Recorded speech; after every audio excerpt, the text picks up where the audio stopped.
प्रवेश परीक्षा NEET UG 2024 के रिजल्ट में धांधली को लेकर छात्र काफी नाराज चल रहे हैं। अब नीट की प्रवेश परीक्षा में गड़बड़ी का मामला सुप्रीम कोर्ट पहुंच गया है, जिस पर आज सुनवाई हो रही है। सुप्रीम कोर्ट ने एनटीए को नोटिस जारी कर जवाब मांगा है। कोर्ट ने याचिका को खारिज करते हुए साफ कह दिया कि नीट एग्जाम और रिजल्ट रद्द नहीं किए जाएंगे। सुप्रीम कोर्ट ने कहा, परीक्षा की पवित्रता प्रभावित हुई है, हमें एनटीए से जवाब चाहिए। अगली सुनवाई अब 8 जुलाई को होगी। देखिए, मल्टीपल पिटिशंस कोर्ट के सामने लिस्ट हुए हैं। Some of the petitions were filed before the declaration of results on the basis that there has been a leak of the paper itself. तो उसके बेसिस पे कुछ पिटिशंस लिस्ट हुए थे। जो आज लिस्ट हुए थे उन पे नोटिस इशू हो गए हैं। But our petition is slightly different. I represent along with mister Rohit Jain, we represent mister Alak Pande, and who has collected signatures from about 20,000 students, which clearly shows, मतलब students को clearly समझ में आ रहा है और उनको जवाब भी मिला है, that close to about 70 to 80 marks have been awarded in grace marks randomly to at least 1,500 students. So our petition is different from the other petitions where we are challenging the arbitrary award of grace marks to people.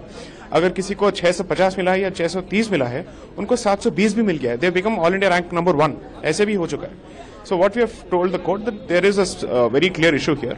The thing is, since the matter was not listed before the court today, the court has only said, आप registry में mention करके इसको list करा दीजिए। So I think by tomorrow the matter should be listed.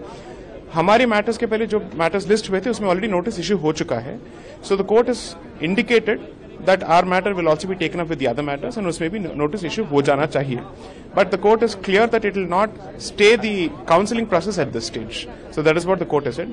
Let's see what happens. कल हमारा matter list हो जाना चाहिए। Compromised और उसके अंदर उन्होंने ये बोला है तो पर ये जो मुद्दा 1 जून का था ये सिर्फ पेपर लीक का था, क्योंकि रिजल्ट आए नहीं थे, तो इसके अंदर ग्रेस मार्क्स की बात नहीं हुई। इस मुद्दे के अंदर 1 जून को कुछ बच्चों ने ये जो बीआईएल कर रखी है ये अराउंड थी पेपर लीक के बच्चों ने की है, राइट सर। तो पेपर लीक की थी, तो उस पर जो अंदर बोला गया, कोर्ट नंबर 12 में केस था, तो वहाँ पे बोला गया कि sanctity of exam is compromised, कि एग्जाम की जो पूजनीय स्थिति है उसमें कहीं ना कहीं कुछ इश्यूज हो सकते हैं, और एनटीए से इसके लिए एक ऑफिशियल जवाब मांगा है और बोला है कि 8 जुलाई को आगे इसको देखेंगे।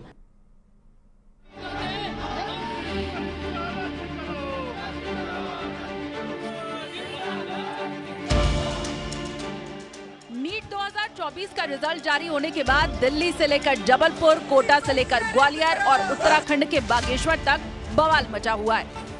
सवालों के घेरे में डॉक्टरी में प्रवेश की परीक्षा नीट और उसे आयोजित करवाने वाली एनटीए यानी नेशनल टेस्टिंग एजेंसी दोनों है।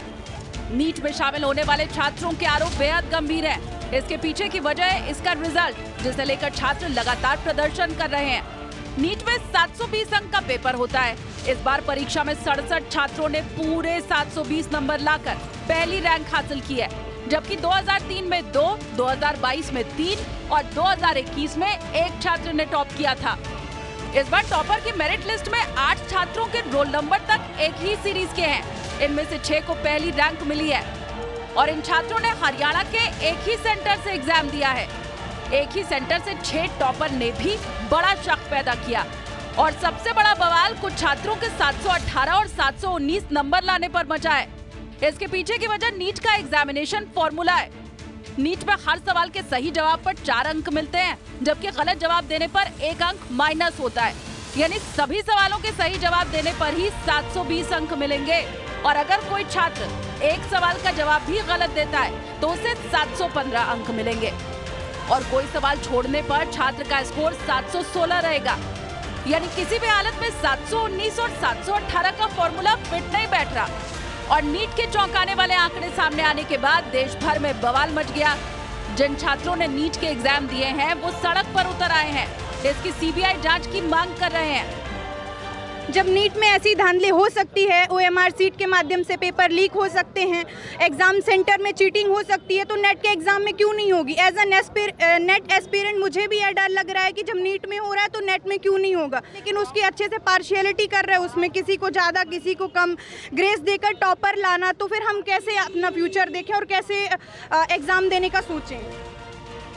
देश भर में बवाल मचने के बाद नीट एग्जाम आयोजित करने वाली एजेंसी एनटीए यानी नेशनल टेस्टिंग एजेंसी ने सफाई भी दी। इशू जो है केवल 1600 लोगों का है, ये 23 लाख जो बच्चे अपीयर हुए थे, 24 लाख में से 23 लाख बच्चे जो कुछ अपीयर हुए थे, इसमें से केवल 1600 बच्चों का इशू है। 4750 सेंटर के बजाय ये 6 सेंटर का इशू है। तो हम इसको एग्जामिन कर रहे हैं और इसको हमारी कमेटी एग्जामिन करेगी और उसके ऊपर जो रिकमेंडेशंस आएंगी उसके ऊपर फिर हम निर्णय लेंगे। नीट 2024 के नतीजों पर विवाद ने मेडिकल एजुकेशन के भविष्य पर नई बहस शुरू कर दी है।